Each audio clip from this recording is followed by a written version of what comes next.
Hello, everybody. Welcome to Choir Practice on Profiling Evil. It's great to be with you. I got Skylar here from the back office up front with me. And Skylar, how you doing tonight? Good. How are you? I'm doing okay. It's been another busy work day, and so now this is like the best part of my day to get on here and just yap a while and visit with people. We got a ton of people in the room already. And I want to yell out thank you to our mods. Really appreciate what you're doing. Mary Kane, it's good to see you. It looks like Mama Bear 9380's here. We had a new member pop in. Did you see that one? Let's see. Yeah, there it is. Ellie, great. Thanks for having you join up with us. It's fun. Lynn Adams, I think we had a couple of Aussies that popped in. It's early morning for them over there, so they're having to get going on their day. We got Wisconsin here with CM. Michelle Leonardo, she said she really likes the slower paced chats, Skylar. So I don't know if we can control that, because I know. Oh, the chat box moving slower. I guess Tyler and Tim, if you guys can adjust that in the back. They're always in the back, so say hi to them too. Yeah, so. And kind of is dependent on how many things are being socialized in there, right? I mean, it kind of speeds up and we have to force it to slow down. Yep. Yeah, I mean, we can only keep it so slow. We get lots of messages coming in, and we'll try our best, though. There's another new member for you. Oh, cool, LM. Thanks for joining up and becoming a member. I mean, what a wild week we've had since last week. 2,500 emails and pieces of discovery released in the DayBell, Lori Vallow DayBell case, and particularly in the homicide of Charles Vallow. I've been going through those documents and actually adding them to the timeline. Some of the things I'm seeing are really interesting. Some have actually clarified some mistakes that have been in everyone's mind, and some things that have been advertised, like when JJ was actually last seen. So, hey, time for change. Yes. Thank you. Tonight's Dr. Pepper Fund. Really appreciate that. Thank you, Time for Change. And look, we got Judy Ister-Herod here and new members. So thanks, Judy, for joining up. Anyway, maybe there'll be some questions along the lines of what was produced in Discovery. We also have this week coming up what to some people was a surprise hearing for Barry Morphew. That's been on the books, and we're looking forward to see what happens there and any developments that might come as a result of that. In the next couple of weeks, we got quite a few things that are coming to head. One that I'm going to kind of tease a little bit that we're going to talk about in a couple of weeks. It's a homicide of a child and by a parent, and a terrible case, but it'll be one that really interests a lot of folks here. Good. And so I don't know. Hey, and I thought it might be a good idea to bring Tim from the back office on to talk a little bit about where we are on the BOLO, because we got some cool things coming down the trail. What do you think? Yeah, for everyone watching right now, though, just tonight is an Ask Mike Anything night. So whether it's cases, whether it's how do I become a cop, whether it's what's Mike's favorite color, anything goes tonight. So stick around. You know, we're going to be going over all sorts of stuff tonight, but it's going to be coming from all of you. So, you know, the chat can get moving pretty fast. So it's not required, but obviously people who do a super chat will obviously get their question read for sure, and we'll grab as many others as we possibly can. But yeah, let's have Tim talk BOLO for sure. That's great, Adrian. Thank you so much. Tim, why don't you pop in here and let's get a little bit of an update on what's going on with the BOLO and kind of the exciting stuff that's coming down the trail. Yeah, why do I always look so much bigger than you guys? I know, it feels good. my beard doesn't help. Yeah, so you are definitely going to want to sign up for this. Well, you want to sign up for the BOLO, especially this week, because we're actually going to be releasing some exclusive content that's actually hasn't been announced yet by Mike, but I believe it'll be something that he'll talk about here pretty quick. How much does the BOLO cost, Tim? It's free $99. Free. Folks. Yeah. Free. It's added value to being part of the Profiling Evil family. Think of it as like a family newsletter. I don't know if families still do those, but mine did, and it's a great way to stay in the loop and updated on what's going on. Did your family newsletter focus on homicides? I guess that's the caveat. Yeah. But yeah, we're all in this together, learning and growing. So anyway, I saw this, Tim, real quick. I got to have you answer this. All right. No, it's not. It's a T for Tim, actually. Oh. I forget my name sometimes, so I need a reminder. It's like a Mario brother. I hit Tim up this week on getting me an electric bike. Oh, boy. I'm going to start biking, get a little better exercise. Tyler, cue up the nerd crew photo for in a minute here. so everyone can see the nerds out on their electric bikes. I think what I heard on the street, Tim, was that it was barbecue night in Huntsville, and you were riding the bikes up there around Huntsville, which is pretty dangerous up there. It's a dangerous town. Yeah, you got all the motors coming off the lake after drinking all day long, and you're up to ride your bicycles around. Yeah, luckily they've paved a trail on the side of the road, so I don't know. We might still be at risk being on the sidewalk. But yeah, so I don't know, Mike, are you ready to talk about what we want to release in the BOLO? Give it up. Okay, so Mike has actually, it's a re-release, right?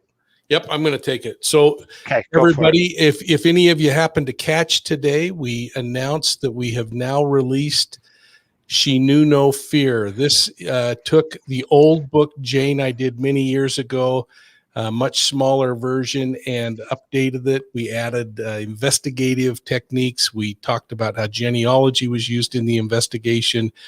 We talked about a whole bunch of things in there. It just released today. We've created 500 hardbound version copies of this that you can buy that will be signed. And then for those of you who are overseas, you can order it on Amazon. In fact, everyone can order it on Amazon. But if you want the hardbound, it's only available through profilingevil.com. And I'll sign the first 500 books hardbound and no extra cost. I mean, gosh, what a great thing to have you support us on that. It's the story of a 130-year-old homicide of a woman named Jane Walton. She was murdered on the 24th of July in 1891. And since the 24th is coming up this week, we wanted to release it in this anniversary week and invite y'all to look at it. If you saw any of the clip today, you can go out to our YouTube channel and you can catch the clip on it and learn a little bit more about this thing. But this happens to be my great-great-grandmother, and I heard about this case my whole life. My kids heard about it from me. And just before retiring, I thought to myself, holy cow, I've been a cop my whole adult life. I need to investigate this unsolved murder.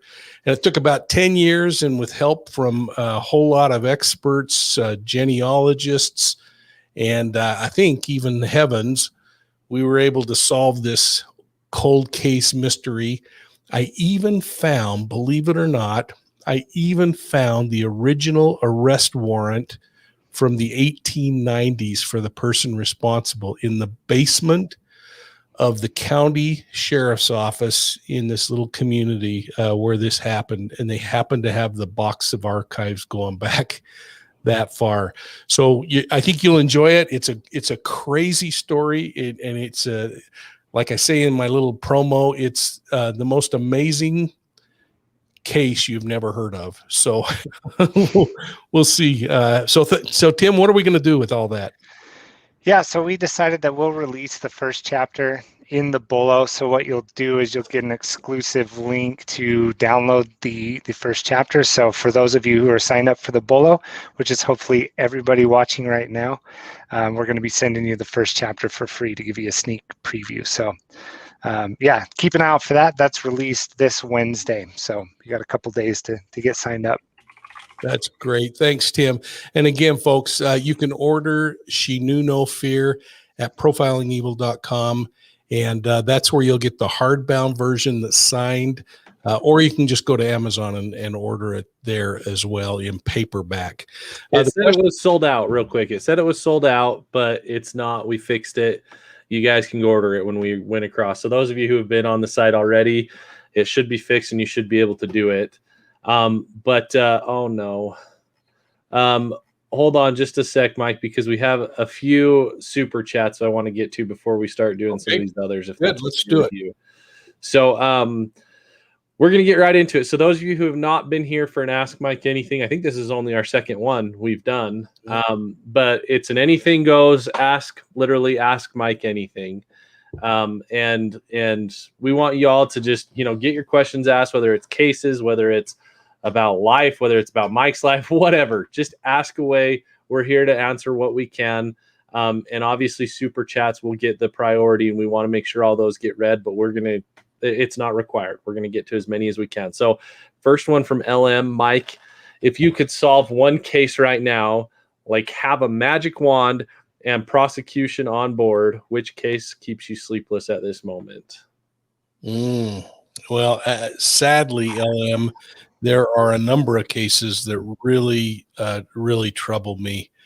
But I think the one that I would like to see a piece of solved is I'd like to see Suzanne Morphew get found.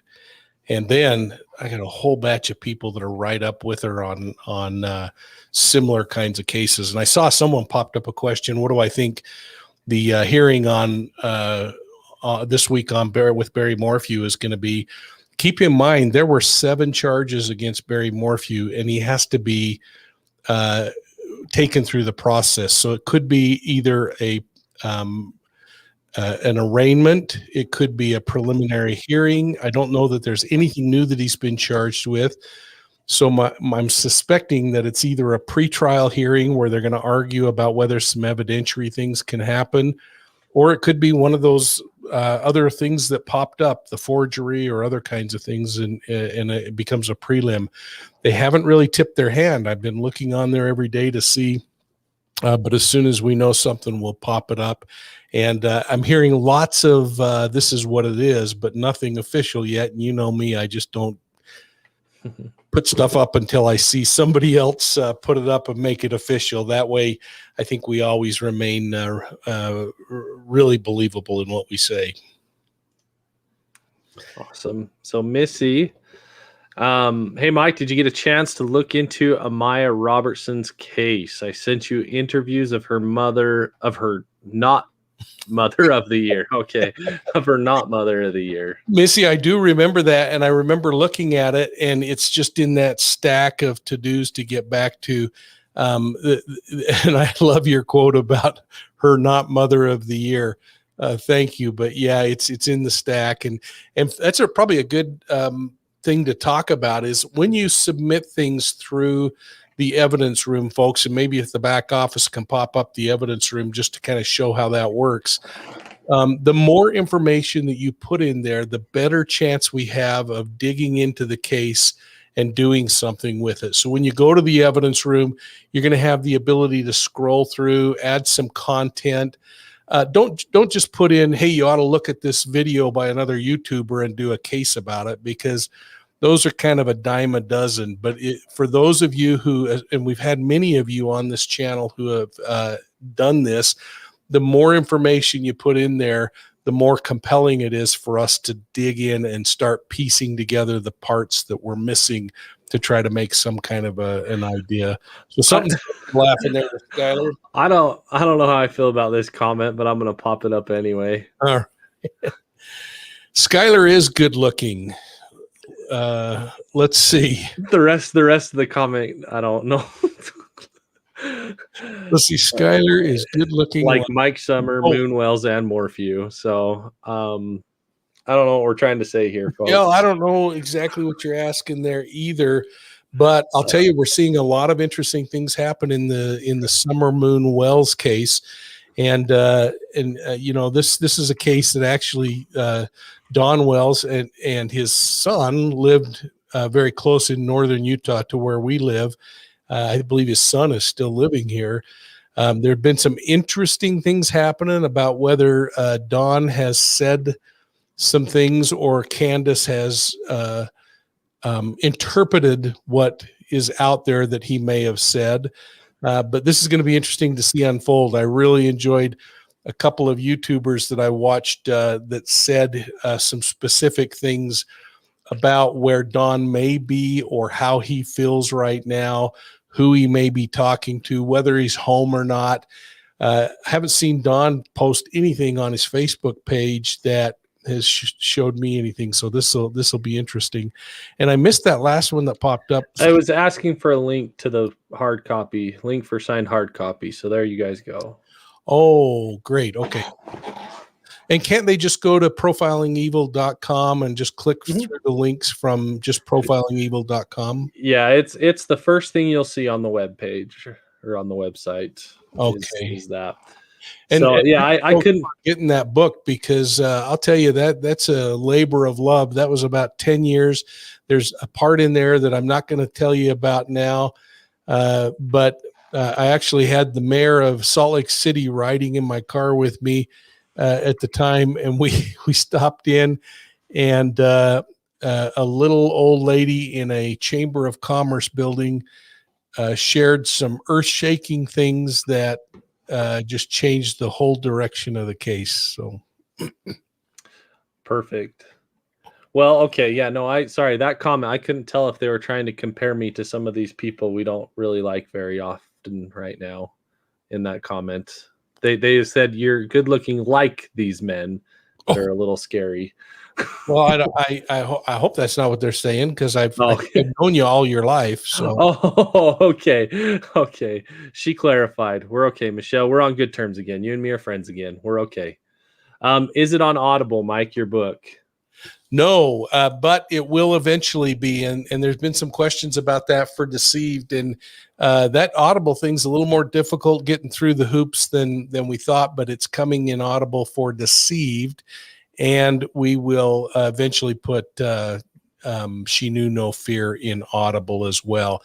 It will also be released in ebook in a few days, but right now the hardbound is out and the paperback version. Okay. And we'll give Michelle has a really good question. Now that we're all friends again, we'll pop it up. Mike, because there's no body in the Morphew case, is it a tough case? You know, so Michelle, I think about Kelsey Schelling in Colorado as well. Kelsey's body has never been discovered, and yet Dante Lucas was convicted of that murder. These circumstantial cases take an incredible amount of courage by a prosecutor. But think about Linda Stanley, the DA in the 11th district in Colorado. She is a dog on a bone when it comes to this case, and she is absolutely committed. If you remember the press conference with her and with the sheriff, she said, I wouldn't be bringing this case forward if I didn't think I could win it. So to answer your question, Michelle, yes, circumstantial cases are really tough, but they are really winnable. In fact, there was a story on Court TV, Skylar, just a few months ago where they talked about there are more than 500 murder cases in the last since the turn of the century. So, you know, I mean, we're talking 100 years, but 500 cases of murder where there's been convictions on circumstantial cases. So doesn't frighten me at all that these are circumstantial cases. And again, folks, circumstantial, if you get a chance, go back to my earlier videos on the forms of evidence. There are several forms of evidence. There's physical evidence, forensic evidence, eyewitness accounts, and then we talk about confessions a lot. And we love to have confessions, but they can be pretty challenging in and of themselves. And then the final one, before we talk about behavior, is circumstantial. That thing that says A plus B always equals C. And it just makes perfect sense. And so I have great hopes that even with a circumstantial case, they can go forward. And again, I don't think they would take the charges, 7 of them, on Barry Morphew, for instance, if they didn't feel like they could win the case. Perfect. And just so everyone's aware, Tyler just made mention that the link is in the description for purchasing any of these books that you all are interested in. And before we get to the next one, well, we'll just go ahead. We will likely, Mike, Tyler, and I will likely be in the Los Angeles area sometime in September, and we're going to be bringing some books with us to sign. We'll make a bigger announcement about that, but we want to meet as many of you as we can that are in the Los Angeles area, even if it's 2 of you. Come say hi. But just keep your eye out for that, and we'll bring some books for Mike to sign there. So if you don't get your signed copy, or if you want to bring one of your copies and have him sign it, or Tyler sign it, Tyler has a good signature too. So that'd be cool. Maybe we can get down to Skid Row and visit with Dion down there, spend a little time, go to the Cecil Hotel and look at that. And folks, if you haven't looked at our work on the cases around the Cecil Hotel, go and check that out. Check out our story maps, and maybe the back office could find the story maps and bring that up so we can talk about that. So what do we got here, Scott? There should be a link in the description for story maps. If not, we'll put it up at some time. But we want to get back to AMA, you guys. Sorry, we're talking about us a lot. This is for all of you to ask your questions. So this one from Southern Sass. Mike, have you ever been to Louisiana for a case? If so, which one and where? I've actually worked with Louisiana law enforcement and with the state police on a number of different occasions. I cannot remember the cases, and some of those have been in my day job working on intelligence and fusion center kinds of things. So, and I just keep thinking of Baton Rouge, but I'm just not putting it together. I'll be in New Orleans in a couple of weeks. We'll be doing some things there, and then I'll be back in October in New Orleans for the International Chiefs of Police show. Maybe we can do a live from the show or something. That'll be kind of fun. Yeah. Navy vet. Joe Clyde Daniels' body hasn't been found after 3 years in Tennessee, but was convicted of murder. Oh, so probably going back to your answer on it can be a successful case. Yeah, thanks, Navy vet. Appreciate that. Appreciate the kind donation too. And I'll tell you, you've been with us for a long time. I really appreciate your insights and your thoughts. Awesome. Okay, so here's a good one. Joanne Murdoch. What evidence did they? What evidence do they have going for Morphew? Yeah. Yeah. So, you know what, we saw in the affidavit a number of things. And if you go back to that video, rather than me starting and kind of taking up a lot of time on that, Joanne, go back to when we talk about that case. We're still waiting for the arrest affidavit, but we saw the hands tipped as it came to the forgery, a little bit on the evidence side. But I think what we're going to see there that's going to become really valuable in the Morphew case, number one, is eyewitness accounts. And eyewitness accounts don't always mean that I saw you kill someone, but it means that I saw you somewhere that impeaches what you have been saying all along, that somebody may have seen some behaviors that don't go with a narrative that has been shared. We're going to have all kinds of forensic evidence that's going to become really important in that case, like the cell phone information, the vehicle information off of the vehicle's navigation system, off of what the usage of the vehicle. All of that is now collected and obtainable through search warrants. We're going to have all kinds of circumstantial evidence that we'll glue together. I think we're going to see in this case things that are going to be really upsetting to all of you, all of us, as it pertains to relationship. And these things get ugly. There will undoubtedly be some real mudflinging about Suzanne and who she is as an individual. That's just the nature of these things. You got to keep in mind that we have three parts to our life. We have a public part, that face that we put on, the thing that Skylar and I am doing right now. That's where we try to put our best foot forward and not make ourselves look goofy. Then we have that secret side of our life or that, I'm sorry, we have the public, and then we have a private side, that side where we, maybe just share with our closest friends some of our thoughts and feelings. And then we have that secret side that not many people ever see. In criminal cases, it's the side the victim sees when the predator really shows who they are. But we have to kind of start thinking that those three portions of our lives or their lives is going to be exposed during this case. Great. Yes. I think the back office will definitely be there. If Mike I will can be get back, I will be actually in Marseille, France that's during right. that. We'll- But if I can we'll be get there. back in time and catch a flight back in time, I'll be there. I mean, who doesn't want to go to a warmer climate in April, right? It's in Vegas, so Yeah. well, if you know Mike, place, folks. yeah, I was just gonna say, if you know Mike, that's just his favorite place on earth is Las Vegas.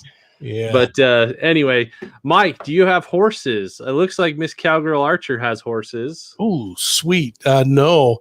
When I was a boy, I had a stepfather who had a ranch, and so we spent a lot of time up there, but we mostly worked on fences. And I think when the kids were younger, we decided to rent horses one day and take them out. And it took me so long to get to where I could walk again. After that, I probably didn't ever get excited about that again. But we just love them. We have so many around us too. It's really nice. So There's a new member for you. Oh, Sherilyn, welcome aboard. That's awesome. Oh, who is Tyler? This is Tyler. Yeah, tell him who you are, Tyler. Tyler is our producer, and What is that bandwidth? he has he's the reason why I'm doing this. I'll just say, And keep doing it. Yeah, well, we'll keep going with this as long as we can. Yeah. Tyler's the one that I'm- keeps everything good. Yep. I just hang out in the back and drive Mike crazy most of the time. But this is fun. I think it's the other way I don't- around. Yeah. No. So the cool thing about Tyler, everybody, is he has a production company. They do some really cool things for like, I'm not going to say the name right, but like the Trading Spaces shows. And what was the show? It was not what not to wear. What was the show? What not to We wear. did some for, what was it? The my the gosh, now I Extreme Home Makeover. Extreme Home Oh Makeover. yeah, so he's done work for Extreme Home Makeover. Their film company does all kinds of things. You've done like local TED talks and what else? All sorts of stuff. Yeah, you did a lot of stuff. Yeah, You should now go I down the do list. Just tell us all of them, Tyler. Yeah, I don't know. The coolest thing is he's my son-in-law, so he married my most beautiful daughter, and is just a great part of the family. Although I will say we caught you when we asked if Skylar was your favorite son, and you said yes, not realizing you have two sons, I think, in the moment. I On one of I these. may have said my favorite son in the back office. No. No, Oh, we have it clipped. I'm using it for a rainy day, saving that for please a rainy don't tell him. Thankfully, he doesn't watch this very often. All right. All right. So I think this is for Tyler. Do you ever get angry, Tyler? Yeah. No, Tyler, no. I don't get angry. And it gets frustrating. Yep. Probably should get more angry. So I'll let Skylar answer that. Do I ever get angry, Skylar? Uh-huh. All the time. Again, these are stage faces. So no, he's a very level-headed person. Cowgirl with another animal-related question. Go for it. I mean, this is a Labrador family, so everybody has Labradors. He had pets while we were growing up, but they have no pets anymore. I have a dog. I think Tim has just one dog, right? And Tyler has a farm. So Pretty much. Yeah, in fact, I know the neighbor dogs have gotten into Tyler's chickens a few times, and so yeah, a lot of stuff going Yeah. on there, And we Calgary. lost a chicken this last week too. So oh no. Oh no! All right. All Well, right, let's do a case related question here, and we'll get back to some of the fun as they come in. Thanks, Tyler. Leak Mom 71. Do you have any gut feelings on the Summer Wells case? This is a hard question because asking Mike to tell you what he's thinking in his gut is an impossible thing. That's a good investigator. Doesn't ever tell you what's in their gut, but this one is keeping me up at night, she says. Yeah, I mean, thank you for that kind donation and for that question. This is a troubling case. I've made a couple of comments that I've been pretty strongly opinionated about, and that is that we need to be cautious as people in judging the behavior of Candace and Dawn. I think we need to know so much more about a person before we pull the trigger and say they're lying or they're not lying. What I have found interesting is that there is, it would be difficult for that child to get down the hill and picked up without creating some commotion in the 2 minutes if it happened. But we're now hearing 20 minutes. It would be easier to get away and wander down and somebody pick her up. These opportunistic things happen. They're less likely than a targeted kind of thing when you're dealing with someone who I think for the most part is fairly low risk around her home, even though we may not think that the lifestyle and the kinds of things going on in the environment are that safe. She had a pretty stabilized home life. I still lean really heavily that a little tyke like that could have easily climbed under a bush or gotten into the waterways. And if you saw my video where we explored all of the creeks and rivers and ponds and sloughs in that area, knowing how she feels about water, that is a concern to me. I have personally investigated homicide cases where children were easily concealed in very small places, some that curled up in a ball to go to sleep, like in extreme cold temperatures, and we don't have that here. But it would be really easy for this little tyke to get hurt, to crawl under a bush, to fall in a crevice, to fall down an abandoned well that she's exploring. There are so many things, and I just don't think we have enough. The thing that troubles me is that law enforcement continues to search, which tells me that they're not convinced that she was abducted. They continue to search the ground areas around there. In the same light, they have to continue looking and investigating and interrogating people of interest that fit certain profiles to validate and verify that she wasn't picked up by someone. I think there's so much that still has to unfold in this case. Even when we hear things as short as the last couple of days about what Don may have said about who believes what, or his personal activity, if he has left the home or hasn't left the home, those are all pretty normal kinds of things that happen under the stress of these kinds of cases. So I just think there's a lot to think about it. I'm sorry it keeps you up at night, because it kind of keeps us all up at night worrying about that little tyke. Chances are, if she was out in the woods and exposed, that it's less likely she's alive. I always bring up the example of Elizabeth Smart, who 8 months later was recovered.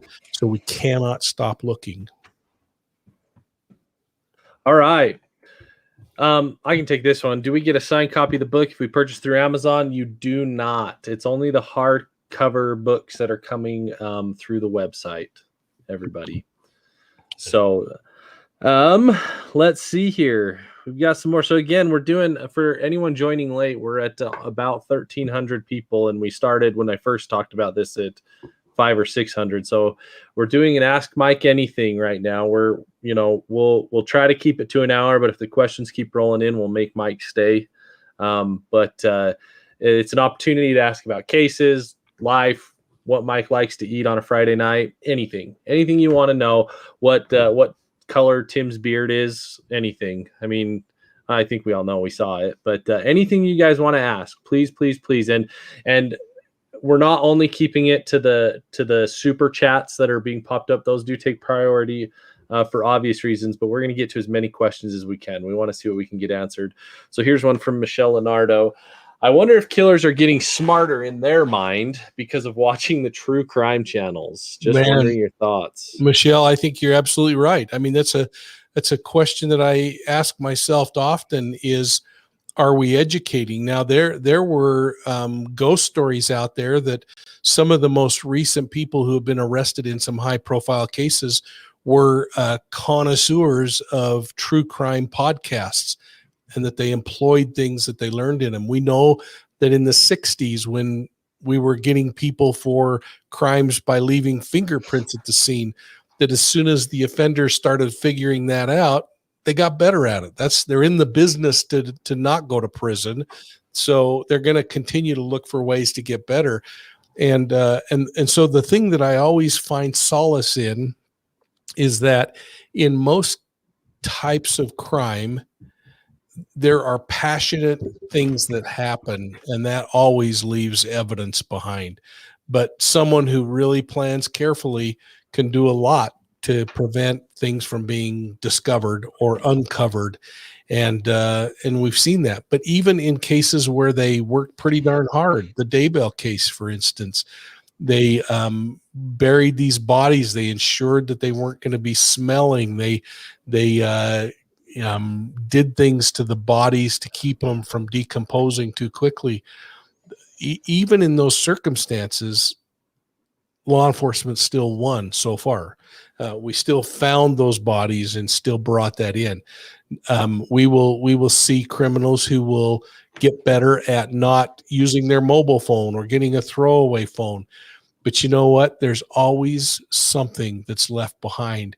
They forget, or for the last in the last second, they hurry and tweet someone, or they do something that leaves a digital footprint or a physical footprint that can be tracked. So I hope that helps.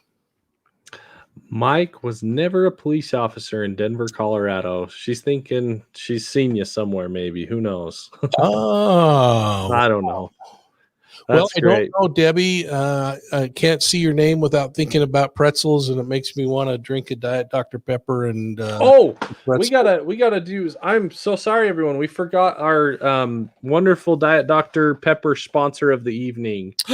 Oops, hold on. Let me take that off. So, Lori Deathridge, thank you so much for the donation to the Dr. Pepper Fund. Yes, we drink a lot of it, so it helps. Thanks, Lori. That's awesome. We'll leave that up in the window there as we talk. I don't even know what I was saying there, so I guess it's okay. I want you to start having shorter answers so we can get through more of these. We got a lot of people asking questions now as we have kind of ramped up with the viewers, so we're going to try to get through as many as we can, everybody. Good. So Michelle Morris wants to know, Mike, any thoughts on the theory that maybe one of the boys hurt Summer? It's a really interesting question, Michelle. I think the thing behaviorally that has caused me to focus less on the boys is that the parents have thrown them then, if in fact that happened, under the bus by saying they were the last ones to see Summer. Then if you remember, they were sent with some people from the church to go get away for a little while and go golfing. If in fact they knew something, those boys aren't sophisticated enough to not have something trip them up and say something. And usually that age and mindset, if they do something, think back when you were that age, you want a do-over. You want to hurry and just hide something and start over again. And so I think that she would be discoverable, especially if they did something at the house. They've got to somehow hide her, and they've really searched that area well. So that's my thought. Mother Hen Protector, thank you for the super sticker. Yeah, that's very kind. Thank you. Nice of you. Mike, where were you raised? Shelly Target wants to know. Well, Shelly, I don't know if you're related to the general or not, who is a very good friend, but I was raised in Salt Lake City. Chicken in the sticks. Are you able to understand the idiosyncrasies? Yeah, thank you. I know. College education is paying off. Hey, I'm gonna put money into that. Let's pull up some words in Spanish and see how well you do with Draw Latina. Remember that? Yeah. Okay. So of the Wells family, in regards to their level of poverty and the lack of education and allow that to explain red flags. You know, chicken in the sticks, that's a great comment, and one that I don't think we take enough into account. So again, I want to go back and just kind of restate my thought of, it is so important that when we look at these cases and the little bit of information that we get through public sources, that we remember we don't know anything. We can't make a decision because somebody said she was there or she was a cute person or a good soul. We don't know the way these folks talk, what is normal communicative patterns for them, what their education level is, their level of sophistication. I remember a cop I worked with many years ago, Bucky Walters was his name. He used to call really intelligent people that were just not very street smart, educated idiots. You know, we just don't know what a person's level of comprehension or ability to communicate or anything else is. And because of that, we just need to be a little more cautious about judging before we know. And I always talk about Sherlock Holmes. It's imperative that we gather facts before we build theories. I think this is a biased question that somebody in the back office popped up. What do you like better, Dr. Pepper or Dr. Phil? We have been really lucky, haven't we? Dr. Phil and his team have been very kind to us. And I refuse to hurt the good doc's credibility by choosing one or the other. Let's see. Miss Tarvett did say her husband's family is related to Brian. Oh, for heaven's sakes. Yeah, we worked in the Attorney General's office together, Mr. Tarvett. That's please give the general my best. Let's man, Cowgirl's got good questions tonight. I'm sorry for anyone else if you feel like I'm catering to her, but hers just keep catching my eye. Mike, have you ever encountered a badly corrupt detective, cop, or person of the law and had to do something to expose him/her? What a great question. Yeah, absolutely have. Even people that I worked very closely with, and that's a difficult situation, but nobody likes a dirty cop worse than a cop that's clean. Yeah. So yeah, it kind of defeats the whole thing we're trying to accomplish here, you know, or that cops are trying to accomplish by rehumanizing themselves and letting the public know that they're doing good. Let's see. Dr. Phil is not a doctor. Oh, yeah. Well, not anymore. He did. yes, he still is a doctor, whether you like it or not. Oh, that's true. That's true. Yeah. Let's see here. I've seen that comment. I even laughed one time with him because whether we like it or not, Dr. Phil McGraw is still a doctor. So Okay. don't forget, education doesn't disappear because your licensing may stop. And I don't even know that that's true that his licensing is stopped. So LM with a nice super chat. Diet DPP. I'm a pepper. You're a pepper. We like it. Someone trying to get a promotion in the back office. Make sure you're looking at sessions 73 and figuring out your electric bike stuff. Great. It was a great question by Chicken the Sticks. Thank you. Okay. Sorry, folks. Let's find some other. So please have some questions coming in. Here's another super chat that just came in. Chad's kids have a garden planted next to the pet cemetery. Do you think they are as narcissistic as their dad? Seemed a little macabre. Wow, Jorbit, I don't know the whatever it family is. at all, so I wouldn't comment. I would think that family is so disrupted right now, though. Imagine having your mother murdered by your father if all of the allegations are true. We do know from public records that family members withdrew, Chad's brothers, for instance, withdrew association because of his bizarre beliefs and the way he was doing things. You don't get to choose who your parents are. And as Skylar can attest, sometimes you got to just accept the fact that part you didn't get to choose. And I just can't imagine how disrupted their life is right now. So Lonnie Ellis says we have to try the Dr. Pepper cream soda. They have it in Ohio. We do have it here. Tyler actually just got us. It's not the diet, but it's the zero. He just got us some we're going to try this week. He texted us a picture that he found some. So we're going to try it this week, and we'll come back with a report next week. We'll give it a try. I'll tell you, it takes. I know I like to put a little squeeze of lime in there too, and it's pretty picky. Quite a few questions just rolled in about the Delphi case. We do have a super chat regarding one of them.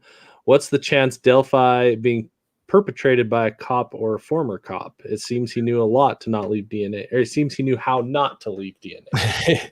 You know, the interesting thing to me, if you remember back, we've had Mark Safrick, an FBI profiler who I worked with, and he's been on the show a number of times as a guest co-host. Mark would often say, absolutely, it's possible. And that's really the challenge for law enforcement, is how to dwindle down or to pare down all the possibilities to who the most probable suspects are. And Delphi, that guy has gotten away with it. For some reason, police have not gotten the piece of evidence that they need to bring it all together. That doesn't mean that they may not know who they believe is responsible for that, but they're still trying to piece it together. It's part of why we saw, I think, the Morphew bring it all together. That doesn't mean, wow, I don't know what happened there, but somebody must have opened their browser in the background. So, all right. So I'm going to put this one up, but I'm going to tell you, you got 30 seconds on this one. Okay. Because this one, I think you could go on for a while. Do you have any examples of killers that you feel are truly insane and did not know what they were doing was wrong? Yeah, you're absolutely right. I've talked to a lot of them that I would say, and here, I guess here's my answer. You would have to be crazy to commit the kinds of crimes that these killers commit. So are they crazy? I would say yes. Here's the thing that's always so important to me. I actually brought it out on Court TV a few nights ago with Vinnie Politan, is that even though they might be crazy, the way in which they try to get away with the crime, the way they hide evidence, the way they change the way they look, the way they clean up when they come to court and get their hair cut and come in a nice suit, all of that is what tells me behaviorally they know what they did was against societal standards and they chose to violate those things anyway. So yes, they would have to be crazy, but no, they're not incapable of understanding what they're facing. How many years have you had your prescription for Dr. Pepper? You know, when Dr. Pepper came out, I went right for it, and I received my first prescription, gosh, decades ago. I've made the pilgrimage to Texas to walk the halls of Dr. Pepper, but it wasn't until they really started delivering the Diet Dr. Peppers that I started drinking it heavily. So. I'm gonna. I think that's any thoughts on the West Boys? Yeah, I have a lot of thoughts on the West Boys, and I was really pleased that we were able to see the case transferred to Bakersfield. I've listened to a lot of discussions that are saying the same thing over and over again.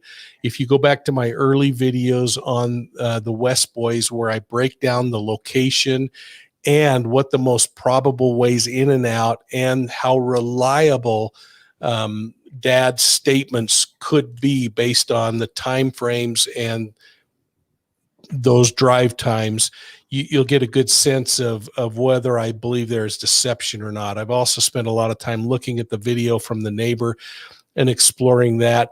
The big question now that I keep going back to is that missing link of did they ever make it to California City, or did something happen and they either were taken from Bakersfield or never left? And I'm glad Bakersfield's picked it up just to have a little more bench to help out, because that chief, who is an incredible chief in California City, had a huge load with only a dozen officers to try to back it up. So one day I'll talk more about that case, but you can go back and look at my previous videos on it. And I haven't wanted to regurgitate the same information over and over again. Thanks, Carmel Gal. Welcome. Appreciate it. I'm seeing some comments rolling through. Some people a little frustrated their questions aren't getting answered. I'm so sorry. Just Dang it. keep copy and pasting them. I'll catch them eventually. I really will try to do that. And if Tyler and Tim are seeing those people, keep an eye out for them as well. We don't want you to feel like we're ignoring you. We really aren't. It's just we're trying to grab what we can. Hey, and don't forget, we just released today. She Knew No Fear. This is solving a 130-year-old murder mystery of my great grandmother, who was murdered. This Saturday is the anniversary date in 1891, and it's available in hardbound at profilingevil.com, or you can go to Amazon and get it for a few dollars less in paperback only. So please go and check that out. It's, to me, an investigation of love. It took about 10 years to crack the case, and I'm just really pleased that we now have got it out. We did an earlier version called Jane, and it had lots of things missing, and it took some time to get it. So thanks to everyone who was patient while we waited. You could buy Jane for like $800 on Amazon for the 3 or 4 copies that are left out there, but don't buy this one direct, and you'll get the new stuff. CM, I don't know his biggest pet peeve, honestly. I'm a perfect child that has never upset him, so I couldn't tell you what it is. Yeah, I appreciate that comment, Skylar. I really don't know. What is your pet peeve, Mike? I don't know that I have a pet peeve. That Lots of little things, maybe. Yeah. Have you heard about Echo Lloyd missing from Missouri since the same weekend as Misty? Suzanne? I want you to know I've talked to Echo's daughter. I actually sent her some things that I needed in order to do the case review. She indicated that she was too busy to fill that out, and so I've kind of held off. Once I get information from her and she does her part, then we'll jump in and look at that case a little bit. My heart goes out to her. It's another mother who disappeared on Mother's Day. I think she disappeared the same day Suzanne did, same year. And again, just so you're aware, we have chatted, but the family's not quite ready for Profiling Evil to look at it yet. So great, thank you, KDH. Oh, thanks, Katie. Tawny Lee would like Maya's husband in jail. Why, Tawny Lee? I don't it's there's a lot of frustration out there on that. Isn't it interesting? And it's a real interesting question, because if you talk to a lawyer, they would say the first thing they would advise anyone to do is not talk with police. If your loved one was missing, I'd be camped on law enforcement's front steps. So there's a lot of questions still to be answered, and we'll continue to dig into that one a little. I think I did something with Court TV a few nights ago on that one. Deborah would like to know, why were there over 100 agencies involved in searching for Summer Wells? I don't ever remember seeing so many in any other case for a single child that went missing.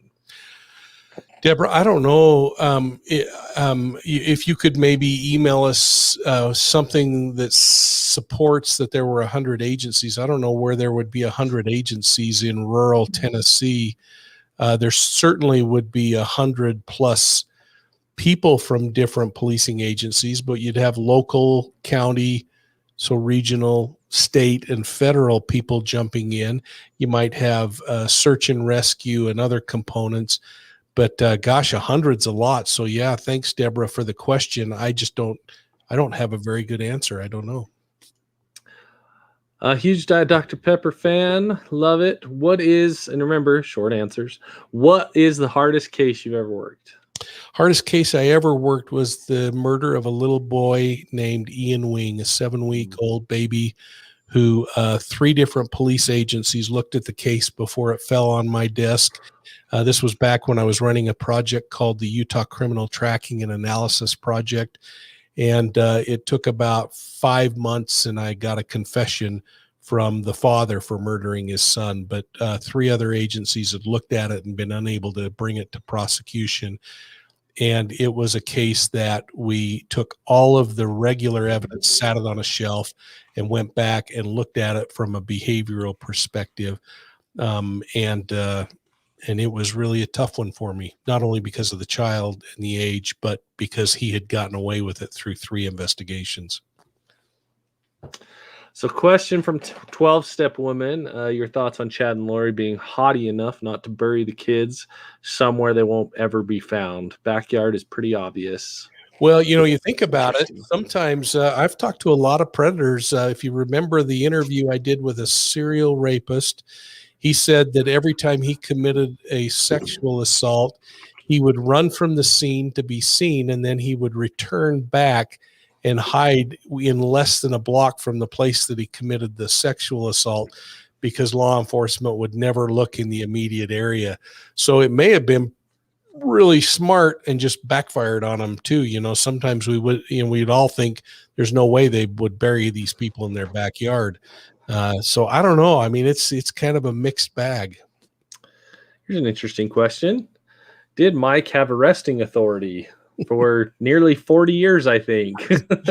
For the hundreds of people that I put in jail, I think they probably would like to know the answer to that too. Yeah, maybe not saying you are, Charles, but maybe you're working for somebody that's wanting to. Yeah, thanks, Charlie. That's awesome. If you look over my left shoulder or my right shoulder, you'll see actually the handcuffs I carried when I retired. They chromed them and put them on a plaque. And I carry even today still a pair of handcuffs in my thing, and I'm still certified in the state of Utah, believe it or not, 42 years now. Thankfully, the local police department has allowed me to continue to keep my training hours up. So I don't know that I hope I never do anything like that, but This is my absolute favorite question of the night. oh, great. Have you ever thought that Sasquatch was involved in a missing persons case? I'll tell you what. So we have a Profiling Evil family member who has the Sasquatch Museum up in the Northwest. And we have talked back and forth. I've been trying to get her and her husband, Cliff, who you'll remember from the Bigfoot Research Organization, to come on the show to talk about Sasquatch. Because here's what's so compelling to me. Is it seeing is believing, or believing is seeing? And I'll leave that up to you all. That's awesome.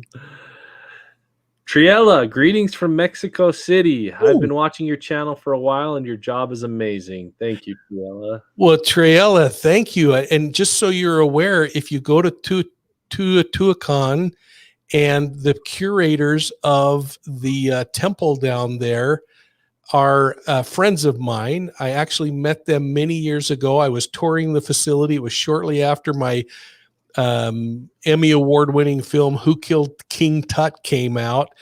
And they cornered me and they said, "You're the American detective." And they ended up taking me back to the Mayan burial grounds and let me participate as they were unearthing Mayans. And we talked about the way in which they were bound. Some were bound, and we talked about whether they were sacrificial or whether they were victims. And so, yes, I love it. And I want you to know I made the hike to the top, just so you're aware, in, I think it's called Tepoztlan or something like that. Here's an oldie from Missy. She says, do you think that Stephen Avery is guilty? Missy, I don't know. I haven't studied the case well enough to form an opinion, but man, it's got some interesting tentacles, doesn't it? I just wish I could help more on that. Let's see. Cynthia Dixon, I'm a new member. Was Mike a good cadet at the academy, and how old was he when he graduated from the academy? So I'm going to reveal something that only me and a fishing game cop from central Utah know. Well, maybe my kids know. I loved hunting when I was younger, and during the police academy, the only way you could get out of the police academy for any reason was if you had a subpoena to testify in court. And one day it was the opening of the dove hunt, and I actually took an old subpoena that I had and I turned it in and said, I can't be in class today because I got in a subpoena. And I was kind of doing it as a joke, but they didn't look at the dates. And so me and this fish cop snuck out. We hunted doves and then made our way back to the police academy. And it actually cost me the first place award for shooting.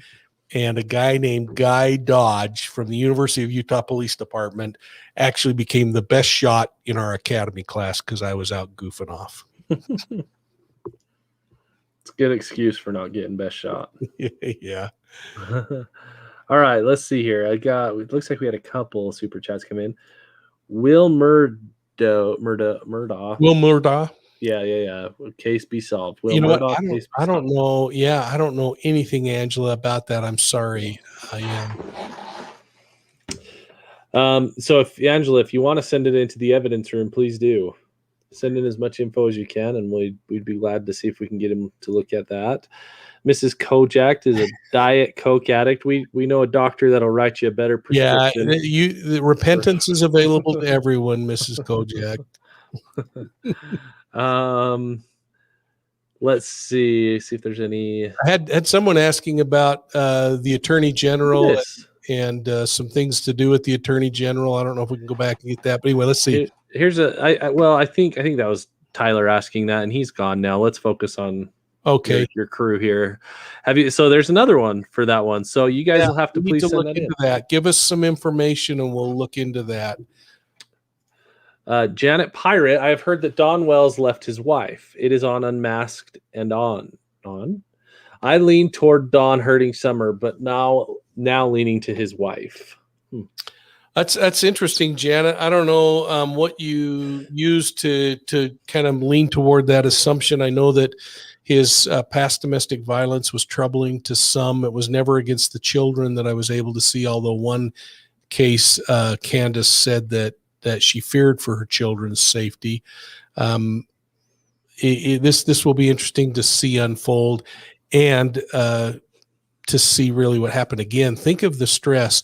I talked to a father 2 days ago on the phone whose son in Los Angeles, he believes was thrown off of a 3-story building. It was ruled as a suicide. And one of the things we talked about was how difficult these things are on the marriage and the family relationships. So let's try to keep in mind how difficult this time is for that entire family. And Leslie Kahana, I have no idea, and we're not even going there. But thank you, because that's a fun question. Thanks, Susie. That's awesome. Thanks, Susie. Ooh, how do you like your doves cooked? Well, since there's only 2 bites on a dove, right? My preference was always in pancake batter with Fresca to make the batter, and then deep fried. So there you go. You know what? I actually went back to the FBI Academy on a number of occasions. I was so blessed to be trained in this art and science of profiling by Greg Cooper, and that connected me then to where I got to associate with, through the Cold Case Foundation and other places, John Douglas. I have always loved the Bureau, but I've really loved police work at the street level. And some people like federal, other people like local, and I ended up working in local, then in a county attorney's office, and then eventually at the Attorney General's office till I retired. Great. I think you gave a little update to the West Boys already. Yeah, it has remained quiet. I think it's just because there's nothing developing, and we'll just all have to wait and watch. Oh, sorry, Susie. Yeah, that happened to Tim too. He tried to do his in a super chat and it didn't work. So I had a question with that super chat. What say you regarding missing Dior Kuntz? You know, I don't know that case very well either, Susie. And if you send me more information, I'll try to get to it and study it a little bit. There are just so many cases, and I apologize. There are some that I just am not up to speed on to where I'd feel comfortable making a comment. There's Sherilyn. Oh, there you go. So yeah, please go into Thank the you, evidence Sherilyn. room, put some links, put pictures. Don't just say, hey, you ought to look into this case, because we won't if that's all you say. But if you give me some credible kinds of things to follow, and sometimes, just going to a YouTube channel isn't credible. I mean, give me some newspaper articles, some other things that are, if you've got any discovery information, that's always good too. Right. Okay, let's see, what else do we have? And just so everyone knows, I look for question marks. So that's kind of how I peruse fast. So if you're not putting question marks with your questions, try to do that so I can find them. Here's another one. Xavier Harrelson missing in Iowa. Thoughts? This might be another evidence room situation, y'all. Yeah, and another evidence room. Although I have talked to some Court TV folks about that case a little bit, but again, there's still some more things that I want to learn about it. Great. Okay, let's see here. So there's some more questions. So again, evidence room, probably Justin Evans case in Canada. There are so many cases, everyone. We get to as many as we can, but please don't hate us if we can't get to one that you're passionate about, but we will try our best. Texas girl. Texas Awesome. girl. Yeah, thank you so much. I'm thinking it's Angela, Texas girl, but that's that's fine with me. Let's see. Was Lori thinking about taking kids to Zone of Death prior to their disappearance? Who on earth knows what to believe and what not to believe as you read. I was today going through again some of the discovery on this 2,500 emails. There was so much skittish stuff going on in that case. I keep kind of going back to the focal points of the things that we really know and that really are pertinent to the investigation. She was a master at illusion, though. Pat K, what was that question we were supposed to tell our kids to ask their new boyfriends? I don't know what this is. Do you know what this is? Oh, you know what, Pat? I think you're talking about a question that Chris raised to say, ask them about their mother and what their relationship with their mother is or something, but I might be wrong on that. So what was the question you asked your daughter's boyfriends? You'd have to ask Tyler if he will even talk about it. It's a father's right to interrogate a boy who's going to marry his daughter. I have a lot of friends in the jail is what you'd say. You're not afraid to join them. Let's see here. I think Don Wells. Oh, thanks, Tim. Do you think Don Wells may have known after the fact? Maybe it was an accident gone way too far. Again, I don't want to speculate on that other than to know that there is so much we don't know. There could be a lot of reasons behind why, if in fact these reports are true, that he's moved out or gone away, what the case might be in that. It's going to be really interesting to unfold because those are all really good questions. So there's a few questions coming in about the Morphew case. We went over it just a little bit, maybe just a 30-second recap of kind of what we're seeing and what's coming up. Well, I think Morphew is going to be really interesting over the next couple of weeks as we near August 24th. That's going to be the real big day. Once that 140-page discovery document is released, right now I can tell you that there probably is a lot of frustration going on between the courts and journalists and the prosecution and defense as they barter and put together their strategies. We're going to obviously see a lot of ugliness come out in that. This is my prediction, and whether it's true or not, I don't know. But it's going to be an interesting one. But this discovery coming up is going to be the huge tipping point. And then, if in this prelim, if it goes on the end of August, we're going to see, I think, a lot of ugliness come to the surface. Steph, thank you so much. What case has impacted Mike's life the most as a professional? and as a father/husband. And thank you for being such a role model to others. You know, I investigated ritual crime for a number of years, and that was back in the satanic panic era. And those were all very difficult cases. Over my shoulder, you'll see at the back on the wall by my handcuffs, my book, Deceived, without question, had the greatest impact on me. You cannot investigate a case that literally had in excess of 4,000 rapes and sexual assaults of children and not have it stick with you forever.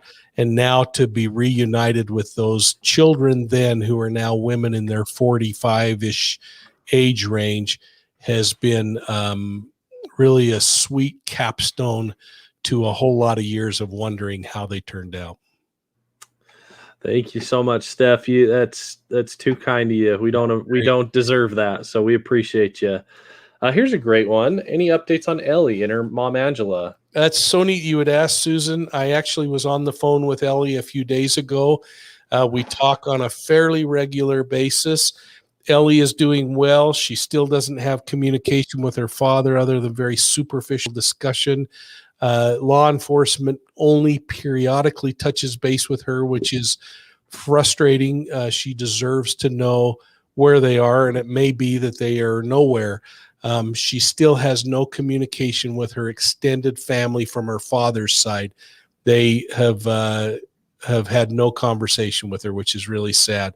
But she is a remarkable woman who is attending college.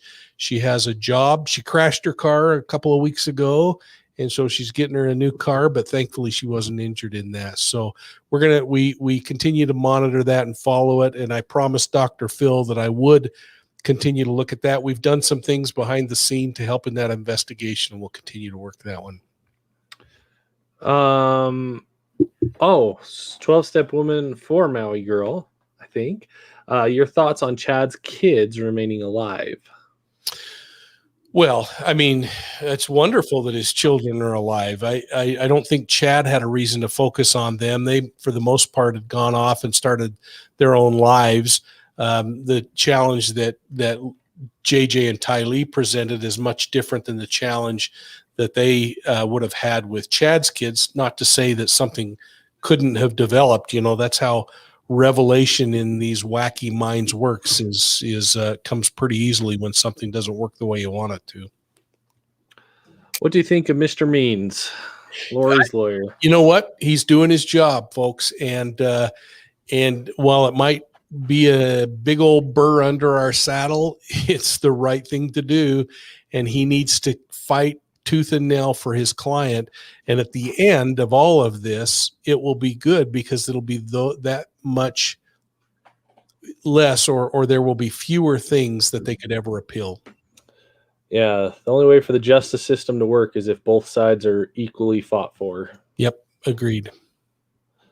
Nancy has a silly question. What was, not is anymore. Sorry, Nancy. He doesn't sit in a patrol much often anymore. What was your favorite meal to eat on patrol? Oh man, bamboo noodle was like my favorite. When I was poor and a brand new police officer, it was the 7-Eleven hot dog, because I could get a hot dog and chips for $1. Thanks, Steph. And she became a member too. That's thank you, Steph. Awesome. I can't get your book in my cart. Reach out and we'll see what's going on there. Maybe Tim, it might be when we first did the first books, the cart like got all goofy. So maybe play with it a little bit more. But maybe Tim can test it, or we'll figure something out. But reach out. Do you think Lori shot Charles too before she left? That's interesting. I think that they would have done a gunshot residue test on her when they took her to the station, although she would have had plenty of time to go. What is clear after looking at the information that was released in the police report is that she was there when he was shot. And that's really significant, because you look at her behavior. She then hauls the kids out, who very well may have witnessed their stepfather being murdered, and took him for breakfast, took him to Walgreens to buy flip-flops, and then took him to school. I mean, that's some pretty bizarre behavior going on there. Louisiana girl, who do you think is the driving force, Lori or Chad? Yeah, is the gas or the flame responsible? Yeah. Somehow these two destructive planets collided, and I don't know. I mean, I've looked at this. I've looked at Chad's history and his belief system that was long before Lori, that he was getting revelation, that he was talking to the dead. There's testimony out there that suggests he's the one that was deciding who were dark spirits and who were light spirits. But then you got Lori, who's been manipulative and in what appears to be anyway manipulative and controlling through her, whether it's batting her eyes or whatever.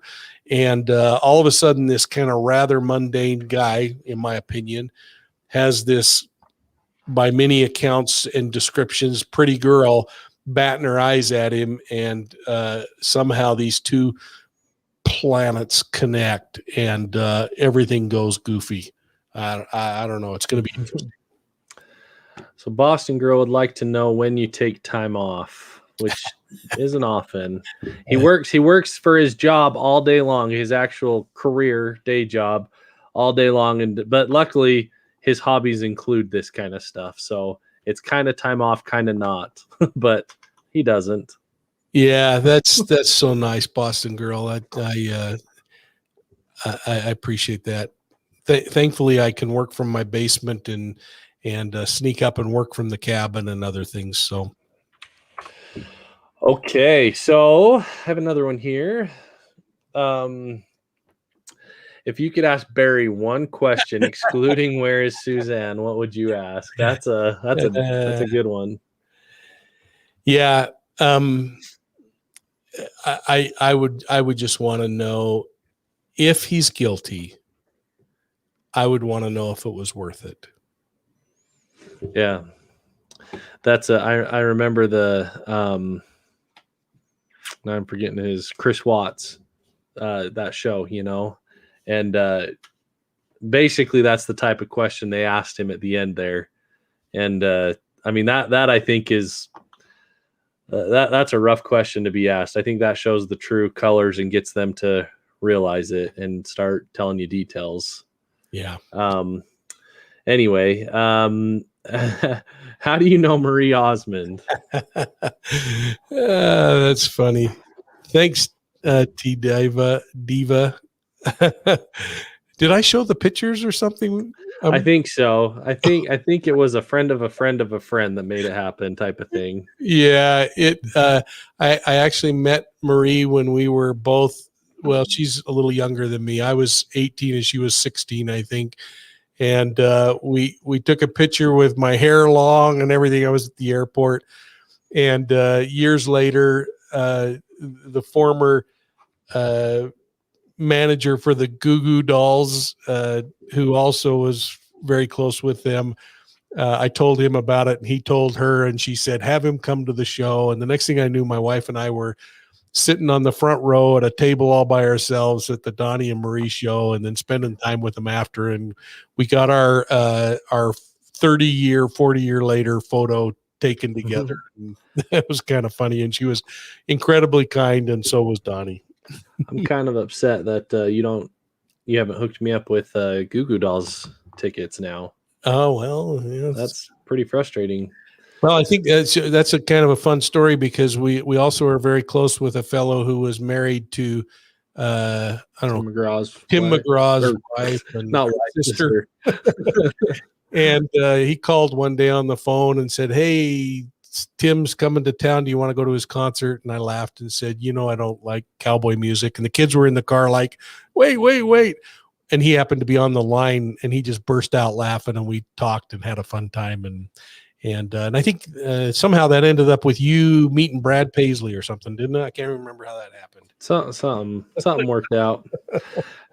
Stacy B, Mike, how did you balance work and family without bringing every case home? So I learned early on, Stacy, in the middle of the Zion Society case, the book Deceived, that I had to compartmentalize. And so when I was at work, I didn't think about family things. I focused 100% on the victims.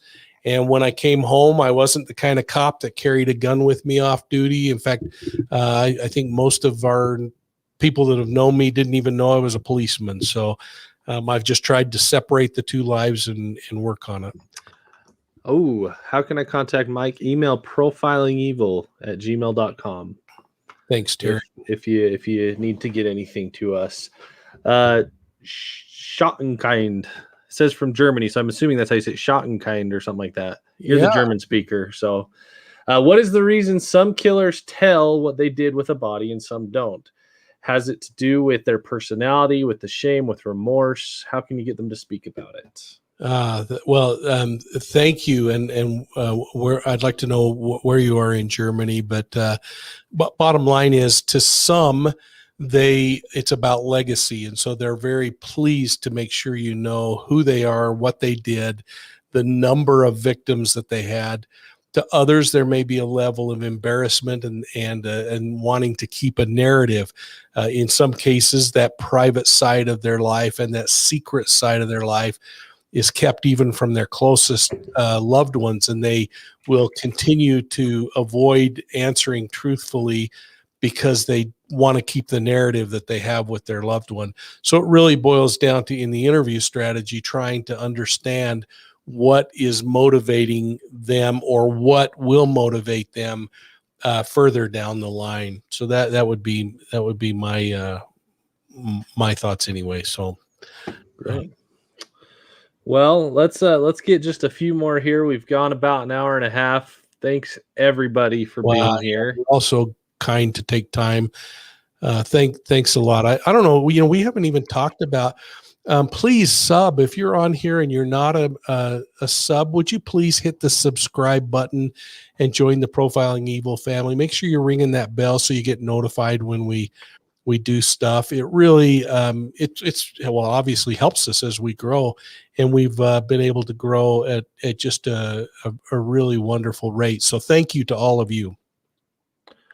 Hi from Glasgow. Was your wee granny Scottish with the name McKechnie? Edinburgh, and she was raised right next to St. Cuthbert's Church, and when I get over there, I hope that we'll be able to meet with you. Thank you.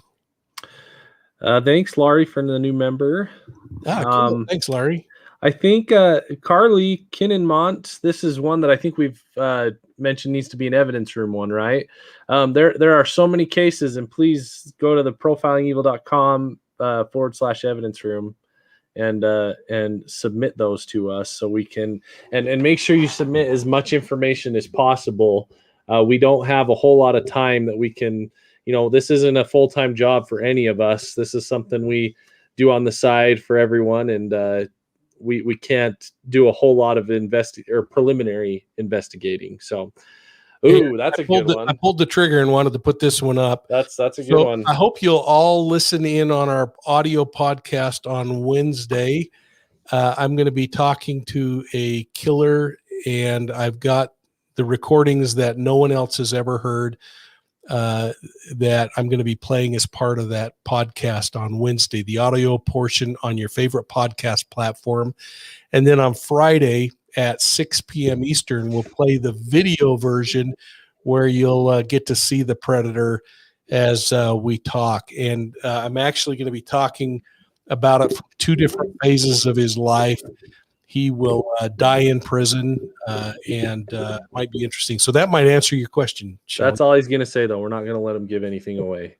So I have – do you have to be a member to have a question answered? No, not at all. There are just a lot of them coming in, everybody. I mean, if we answered every question that came in tonight, we would have been here for 6 or 7 hours. So we're trying to get to as many as we can. So let's just do some rapid fire on some that I'm seeing from multiple people. Okay. Do you did you do any cases in Canada? Yes or no? Have you solved or helped with any cases in Canada? I haven't worked personally on the case, but I've reviewed the Picton case, the serial killer case. That probably will jump out to you.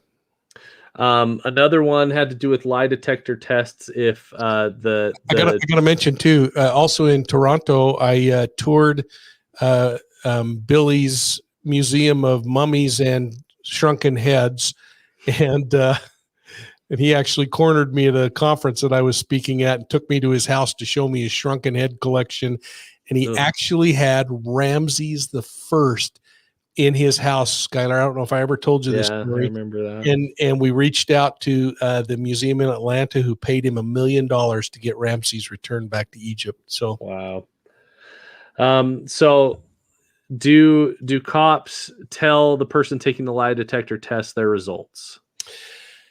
Yes. Yeah. I mean, that's part of the investigative strategy. And so you're going to want to lay it down at some point, especially if there's deception, to see if you can clarify things. And if there's not, to determine what's going on. I know that question might be centered back on Candace Wells and the possibility of two tests. And again, if they determined that there were, physical reasons why she may have had a couple of deceptive answers, they can clarify that. Well, and if y'all remember, I know a lot of you have seen, I can't even remember what was the Chris Watts? Is it the Murder Next Door or something? Or the documentary on Netflix or something. Yeah. If you watch that, you'll notice that them telling him his results was what eventually got him to start confessing once he realized he failed. Thanks, Carrie. I'm doing well. I'm doing well too. This has been an interesting journey in the last year, and you all have made it so fun. And again, I can't thank you enough for understanding our weirdness and quirky way of doing things. And the support has been incredible. Thank you. So lots more. We'll get to this one. One sec. Sorry, Tim. Lots more coming in about Justin Evans. We're gonna, I think, have to look into this one, y'all. But please send up information. I mean, there have been countless comments about that. We know nothing about it right now, but we'll do our best to know about it if you submit us some information. So, Mike, was your attitude as an officer as laid back as it is today, or were you a bad $$? I don't know what that means. I think it's a bad moneymaker.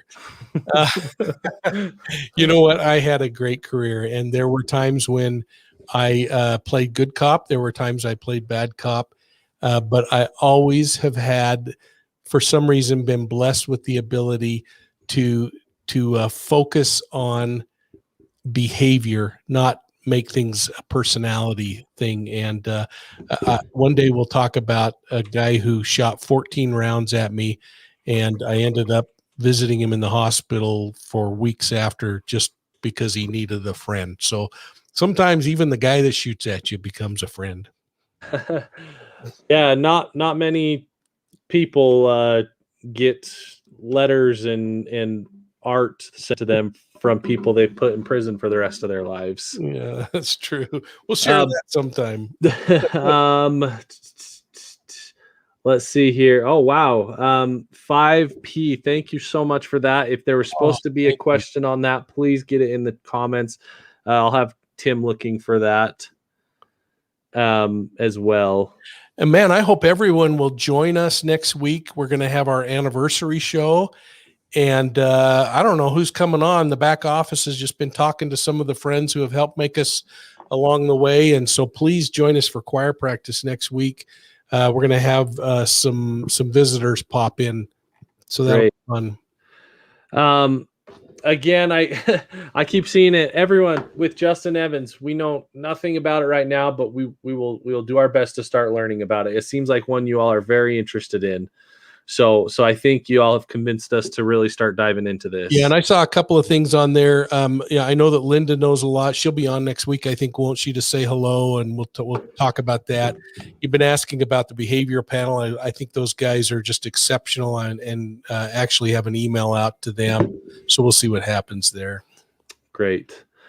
Let's see. It's so lots of questions still kind of about the same thing. This one keeps, I think, rolling in. Let's hurry and get this answered. DDD Shaughnessy, Maya Millette.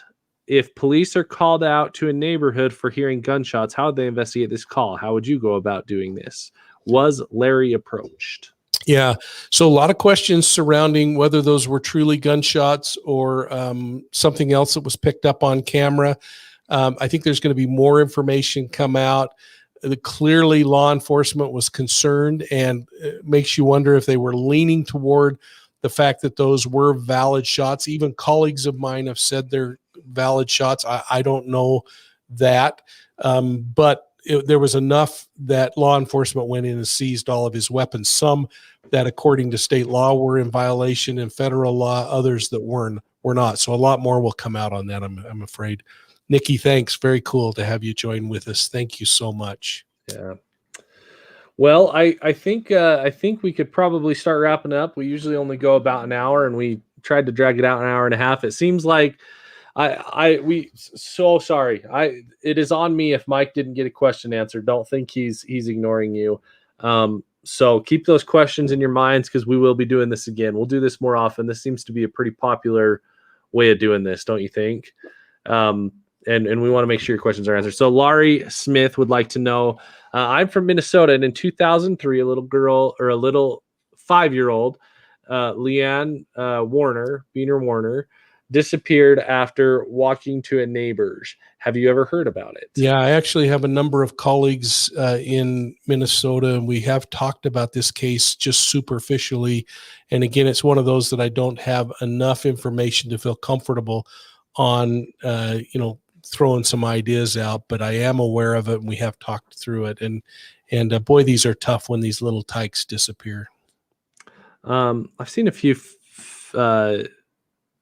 of these tonight. So do you think Aiden Fucci knows about everything they have found as far as evidence on him? If so, yeah. Okay. I think he absolutely knows. I think there's going to be an incredibly powerful case against Aiden Fucci. The most that he can get is life without parole, and I would suspect that is what's going to happen.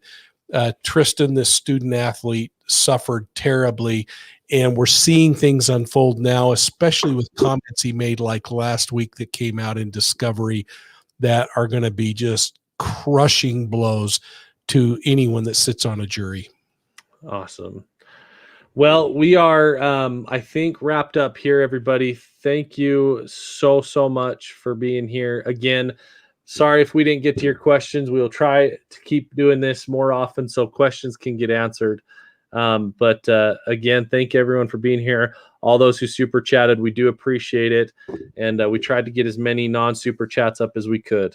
So we appreciate everyone being here. Yeah, thanks, everybody. It is a real honor to be able to participate with you on all of this. Again, please hit the subscribe button. Thanks. Send us emails.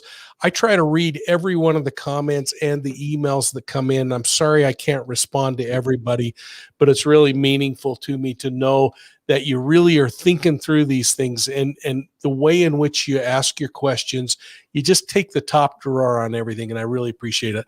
Please don't miss a chance. Sign up, get the signed version of this, or go to Amazon and get the paperback. And from all of us at Profiling Evil, have a great evening. Thanks so much.